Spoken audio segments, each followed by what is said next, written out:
तो भाई आज की वीडियो एकोमोडेशन से रिलेटेड होने वाली है कि किस तरह से जर्मनी में आप एकोमोडेशन हासिल कर सकते हो, कितने टाइप की एकोमोडेशंस होती हैं, कौन कौन सी ऐप्स को आपको यूज़ करना है जिससे आपको एकोमोडेशन जल्दी मिले, सबलेट क्या होता है, सिटी रजिस्ट्रेशन क्या होती है, कौन कौन से स्कैम्स होते हैं जर्मनी में जिससे आपको बचना है और किस तरह से आप अप्रोच करें लैंडलॉर्ड को कि वो आपको जल्दी रिप्लाई करे और आपको एकोमोडेशन मिल जाए। तो this video is very important क्योंकि बहुत से स्टूडेंट्स को जर्मनी में एकोमोडेशन हासिल करने में प्रॉब्लम आ रही है। बहुत से मैसेजेस आ रहे हैं कि हसीब भाई एकोमोडेशन नहीं मिल रही है, कोई टिप्स दें जिस तरह से हमें एकोमोडेशन जल्दी मिल जाए। तो इस वीडियो को गौर से देखिएगा, मैं बहुत से टिप्स शेयर करने वाला हूँ जिनसे काफ़ी स्टूडेंट्स को हेल्प हुई है पहले एकोमोडेशन ढूंढने में। So let's start this video.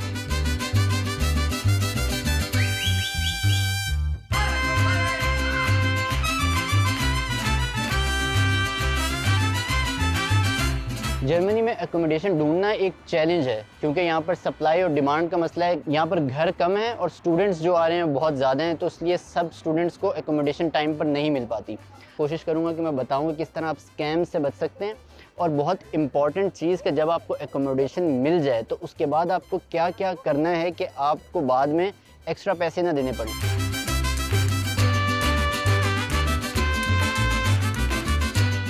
अच्छा, सबसे पहले हम ये समझ लेते हैं कि एकोमोडेशन का मसला जर्मनी में है ही क्यों। ये बेसिकली सप्लाई एंड डिमांड का इशू है कि जर्मनी में घर जो हैं वो उतने ही हैं, नए घर उस रफ्तार से नहीं बन रहे जिस रफ्तार से बाहर से लोग जर्मनी आ रहे हैं। अब वो स्टूडेंट्स आ रहे हैं या प्रोफेशनल्स आ रहे हैं काम करने के लिए, तो लोग बहुत ज़्यादा आ रहे हैं और जर्मनी में घर उतने नहीं हैं। तो क्योंकि लोगों को अब एकोमोडेशन की बहुत ज़्यादा ज़रूरत है, बहुत से लोग एकोमोडेशन के लिए अप्लाई कर रहे होते हैं, तो इसी चीज़ का फ़ायदा उठा करके यहाँ पर स्कैमर्स बहुत से स्कैम कर जाते हैं। अच्छा, एक तरह का स्कैम ये होता है कि आप किसी भी रूम के लिए अप्लाई करते हैं और वो जो लैंडलॉर्ड बन के आपसे बात कर रहा होता है उसने एक बेसिकली ऐड लगाया होता है किसी भी ऐप पे। अब आप उसको मैसेज भेजते हैं तो वो क्या करता है, वो कहता है कि भाई ठीक है ये रूम मैं आपको दे देता हूँ, आप ऐसा करें कि पहले आप मुझे एडवांस भेज दें मेरे बैंक अकाउंट में और मैं जो चाबी है वो मैं आपके एड्रेस पे भिजवा देता हूँ, क्योंकि मैं अभी जर्मनी में नहीं हूँ, मेरा रूम जर्मनी में, मेरा घर जर्मनी में जो कि मैं किराए पे दे रहा हूँ, लेकिन मैं ख़ुद अभी जर्मनी में नहीं हूँ, मैं ख़ुद अभी इटली में हूँ या स्पेन हूँ या किसी भी और कंट्री में हूँ। तो वो इस तरह कह के आपको बोलता है कि आप एडवांस मुझे भेज दें। अब कुछ लोगों ने एडवांस भेजे भी हैं तो उसके बाद वो बंदा गायब।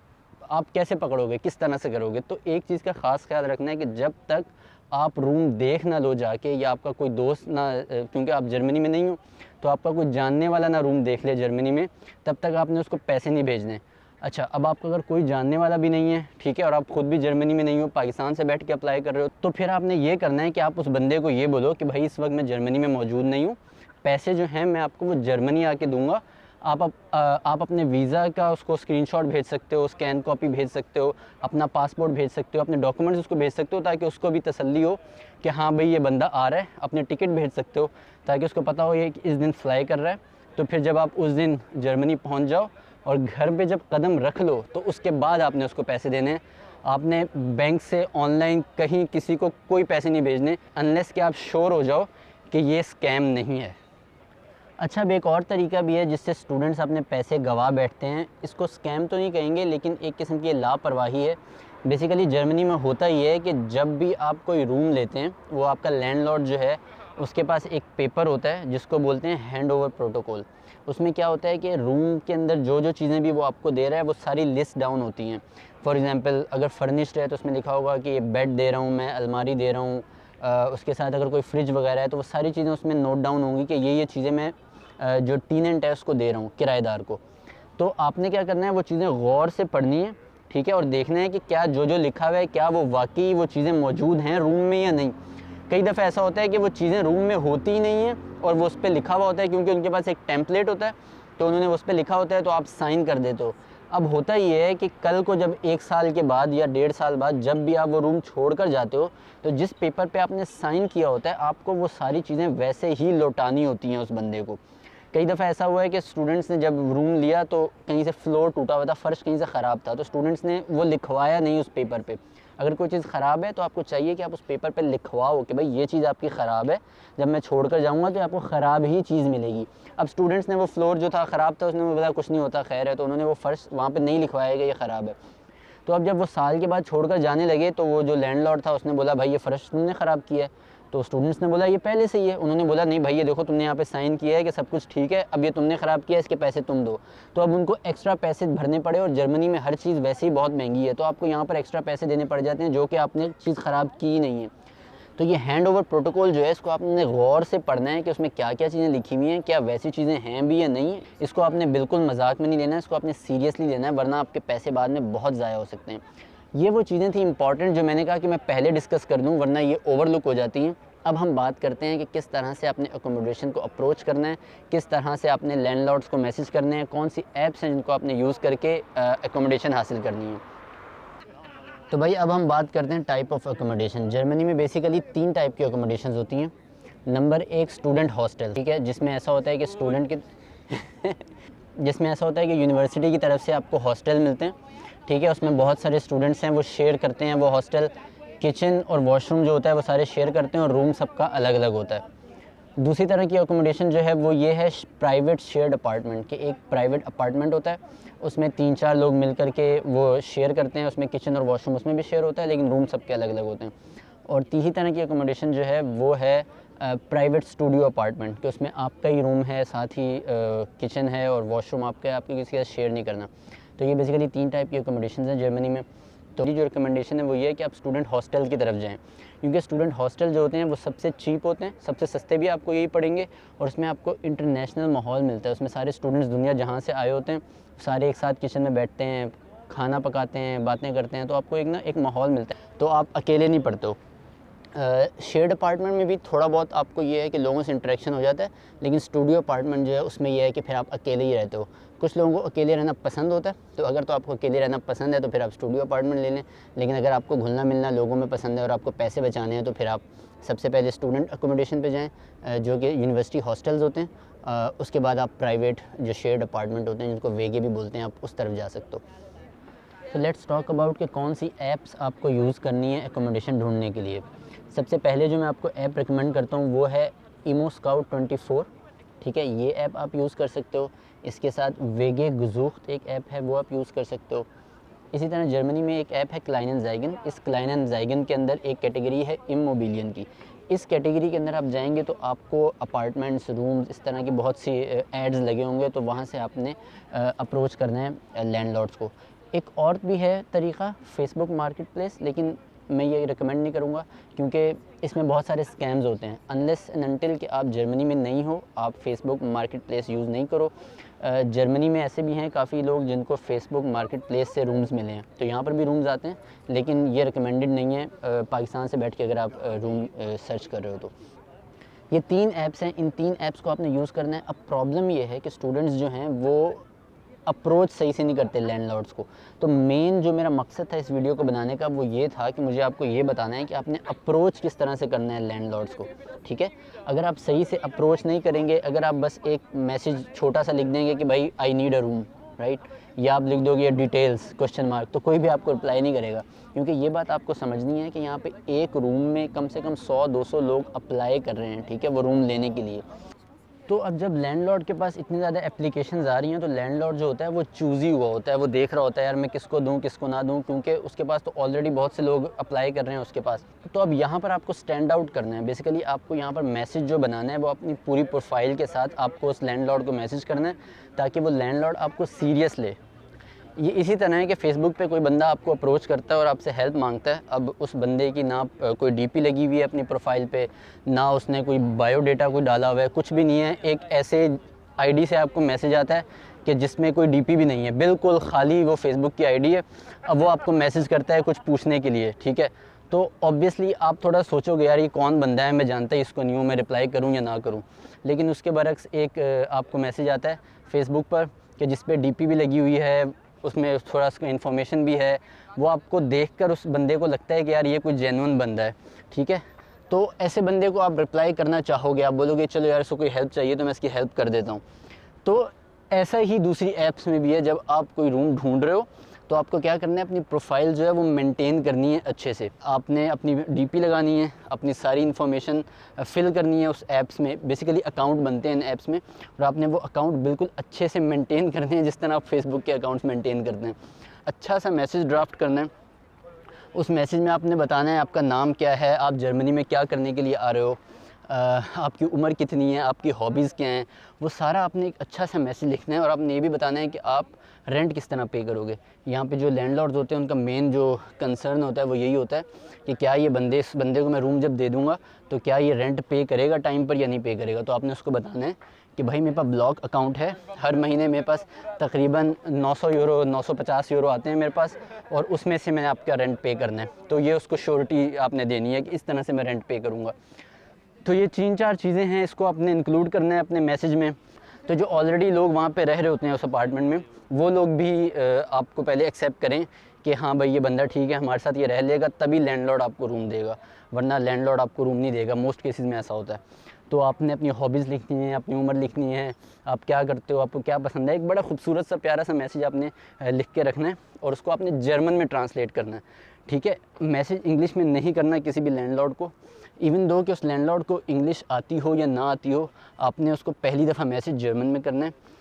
अच्छा, अब इंग्लिश से जब आप जर्मन में ट्रांसलेट करेंगे ना, तो उसके बाद उस जर्मन को एक बार दोबारा इंग्लिश में ट्रांसलेट करके देख लीजिएगा कि वो ट्रांसलेशन सही हुई है या नहीं हुई है।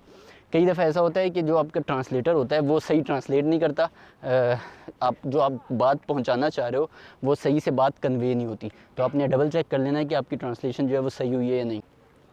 तो अब जब आपने अपनी प्रोफाइल अच्छे से बनाई होगी, आपने अपनी डीपी लगाई होगी, आपने अपनी सारी इन्फॉर्मेशन ऑलरेडी अपनी प्रोफाइल में लगाई हुई है, आपने अच्छा सा मैसेज प्रिपेयर किया है जर्मन में, अब जब आप मैसेज भेजेंगे ना लैंडलॉर्ड्स को, तो आप देखिएगा कि जो रेशो है वो बढ़ गया होगा, आपको ज़्यादा, पहले से ज़्यादा आपको रिप्लाईज़ आ रहे होंगे।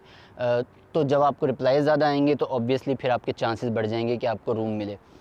मोस्टली इन 3 ऐप्स को यूज़ करें, इन 3 ऐप्स से ही आपको रूम मिल जाते हैं, ठीक है। अच्छा, अब इसके अलावा और मेन चीज़ें क्या है जिनका आपको ख्याल रखना है कि रूम जो आपको मिल रहा है, क्या उस रूम में सिटी रजिस्ट्रेशन पॉसिबल है या नहीं। अच्छा, जर्मनी में ना सिटी रजिस्ट्रेशन का कॉन्सेप्ट है, जैसे कि आप जिस भी रूम में रह रहे हो, आपको यहाँ की जो लोकल अथॉरिटी होती है उसको आपने बताना होता है कि भाई आप इस रूम में रह रहे हो, ठीक है। आपको अपना एड्रेस रजिस्टर करवाना होता है अपने नाम के साथ जर्मनी में, और ये बहुत ज़रूरी है, ये हर बंदे पर लाजिम है ये करवाना, ठीक है। ये आप करवाएंगे तो ही आपका बैंक अकाउंट खुलेगा और बाकी सारी चीज़ें आपकी होंगी, ये ज़रूरी है। तो आपने ये पूछ लेना है कि क्या आप सिटी रजिस्ट्रेशन मुझे प्रोवाइड कर रहे हैं इस रूम के साथ या नहीं। सिटी रजिस्ट्रेशन को जर्मन ज़बान में अनमेल्डुंग कहते हैं। तो आपको ये कंफर्म करना है कि आपको अनमेल्डुंग दे रहा हो। सेकेंडली जो चीज़ आपने ख्याल रखनी है रूम लेते हुए, वो ये कि क्या ये जो रेंट वो बंदा बता रहा है वो कोल्ड रेंट है या वार्म रेंट है। ये भी बड़ा इशू है यहाँ पे जर्मनी में कि फॉर एग्जांपल एक बंदा बोलता है यार 400 यूरो में ले रहा हूँ आपसे रूम का, तो आपने बोला चलो ठीक है यार 400 यूरो में रूम मिल गया, लेकिन बेसिकली वो होता ये है कि वो कोल्ड रेंट होता है, काल्ट मिटे। अब उसमें क्या है कि आपको 400 यूरो तो देने ही देने हैं, उसके बाद बिजली का बिल, इंटरनेट का बिल, गैस का बिल, हीटिंग का बिल, ये सारे बिल्स आपको एक्स्ट्रा देने पड़ेंगे। तो वो फिर आपका 400 यूरो जो है वो प्रॉबली 500 550 यूरो भी बन सकता है, जो कि आपने इमेजिन ना किया हो। तो आपने ये कंफर्म करना है कि आपका कोल्ड रेंट है या वार्म रेंट है। कोल्ड रेंट पे भी रूम मिल रहा है तो बुरा नहीं है, लेकिन फिर आपने उस हिसाब से अपना बजट देखना है कि यार अगर फॉर एग्जांपल 300 यूरो में ये कोल्ड रेंट दे रहा है, 100 यूरो 150 यूरो मेरे बाकी एक्सपेंसेस चले जाएंगे, तो फिर 400 450 यूरो में मुझे लेट से, तो ये चीज़ का आपने ख्याल रखना है। अच्छा, अब बात करते हैं कि बेस्ट टाइम क्या है जर्मनी में अकोमोडेशन के लिए अप्लाई करने का। अच्छा, जैसे हमने पहले बात की कि 3 तरह की अकोमोडेशंस होती हैं। अगर तो आप चूज़ करते हो कि भाई चलो मैं स्टूडेंट अकोमोडेशन में जाऊंगा, स्टूडेंट हॉस्टल में जाऊंगा, तो आपको मेक श्योर करना है कि जैसे ही आपका एडमिशन लेटर यूनिवर्सिटी की तरफ से आपको मिलता है, सबसे पहला काम जो आपने करना है वो स्टूडेंट हॉस्टल के लिए अप्लाई करना है। क्योंकि ये स्टूडेंट हॉस्टल्स सस्ते होते हैं और बहुत से स्टूडेंट्स यही चाह रहे होते हैं कि हमें स्टूडेंट हॉस्टल ही मिले, तो इसमें काफ़ी रश होता है, बहुत से लोग अप्लाई कर रहे होते हैं इसमें, तो इसमें वेटिंग पीरियड भी होता है। ऐसा भी हो सकता है कि आप आज अप्लाई करो स्टूडेंट हॉस्टल में तो आपको 6 महीने साल के बाद रूम मिले। तो कम से कम आप अपना ये वाला वेटिंग वाला काम तो स्टार्ट करें कि अगर शुरू में 6 महीने आपको नहीं मिलता, 6 महीने के लिए आप किसी प्राइवेट अकोमोडेशन में रह लें, फिर जैसे ही आपको ये स्टूडेंट हॉस्टल की तरफ से रूम मिल जाता है तो आप फिर यहाँ पर शिफ्ट हो जाएं। तो मैं ये रिकमेंड करता हूँ कि जैसे ही आपको एडमिशन लेटर मिलता है, सबसे पहला काम जो आपने करना है वो ये है कि आप देखें कि आपकी यूनिवर्सिटी के कौन कौन से हॉस्टल्स हैं, आपकी यूनिवर्सिटी किन किन हॉस्टल्स के साथ उसका कॉन्ट्रैक्ट है, और आपने सबसे पहले हॉस्टल्स के लिए अप्लाई करना है, ताकि अगर 6-8 महीने का वेटिंग पीरियड भी है तो जब तक आप जर्मनी पहुँचेंगे कम से कम उससे 4-5 महीने तो गुजर चुके होंगे, फिर 2-3 महीने आपको वेट करना है और आपको हॉस्टल मिल जाएगा। तो ये काम आप फ़ौरन कर लीजिएगा एडमिशन मिलने के बाद। भाई एट द एंड मेरी सजेशन ये है आप सबको कि आप सब लोग लाइबिलिटी इंश्योरेंस लेकर रखें जर्मनी में। लाइबिलिटी इंश्योरेंस बेसिकली क्या होती है कि अगर आपसे किसी का कोई नुकसान हो जाता है, आपके रूम में जहाँ पे आप रहते हो वहाँ पे कोई चीज़ टूट जाती है या कोई चाबी गुम जाती है रूम की, यहाँ पे चाबियाँ भी काफ़ी महंगी बनती हैं, या कोई भी चीज़ ख़राब हो जाती है किसी दूसरे बंदे की, तो वो लाइबिलिटी इंश्योरेंस जो है वो पे करती है।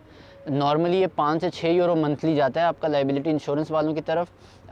शुरू में ये लगता है कि यार 5 यूरो मैं एक्स्ट्रा क्यों दूँ, 6 यूरो क्यों एक्स्ट्रा दूँ हर महीने, लेकिन ये आपको एक बड़े मसले से बाद में बचा सकता है। जैसे मेरी एक दफ़ा चाबी गुम गई थी, मैंने बहुत सी वीडियोज़ में बताया, उसमें मेरे 200 यूरो लग गए थे, तो क्योंकि मेरे पास लाइबिलिटी इंश्योरेंस थी तो वो लाइबिलिटी इंश्योरेंस वालों ने कवर किए थे वो 200 यूरो।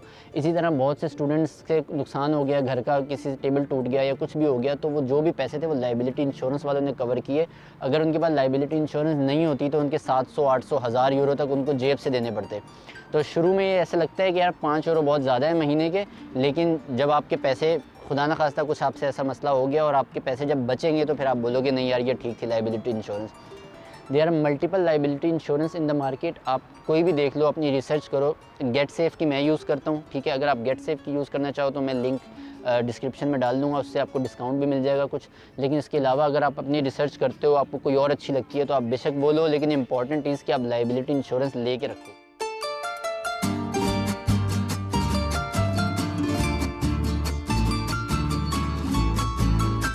तो भाई दैट्स इट। अगर इस वीडियो को समराइज़ करें तो आप लोगों ने सबसे पहले तो स्कैम से बचना है, किसी भी स्कैम में नहीं आना आप लोगों ने। उसके बाद जब आपने रूम के लिए अप्लाई करना है तो अच्छे से अप्लाई करना है, प्रॉपर मैसेज लिख करके उसको कंपोज करके अच्छे से, अपनी प्रोफाइल को अच्छे से मेंटेन करके आपने उस बंदे को मैसेज करना है, तो आपको जो रिप्लाई आएंगे उसके चांसेस बढ़ जाएंगे और ज़्यादा रिप्लाईज़ आएंगे आपको।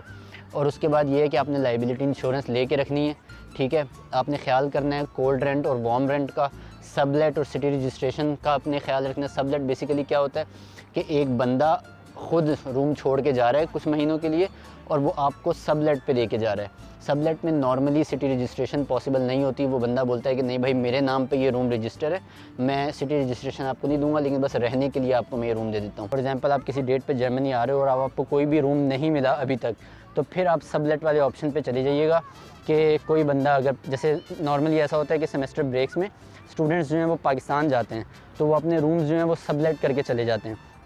तो अगर आपको कहीं पे रूम नहीं मिला तो फिर आप ये है कि वो सबलेट वाले रूम ले लें, 1-1.5 महीना आप उस रूम में रहें जर्मनी आकर के, फिर यहाँ पर आके आप अपने रूम्स ढूंढें। तो जर्मनी आके बेसिकली रूम ढूंढना थोड़ा सा आसान होता है। पाकिस्तान से बैठ के रूम ढूंढना या इंडिया या बांग्लादेश से बैठ के रूम ढूंढना मुश्किल होता है।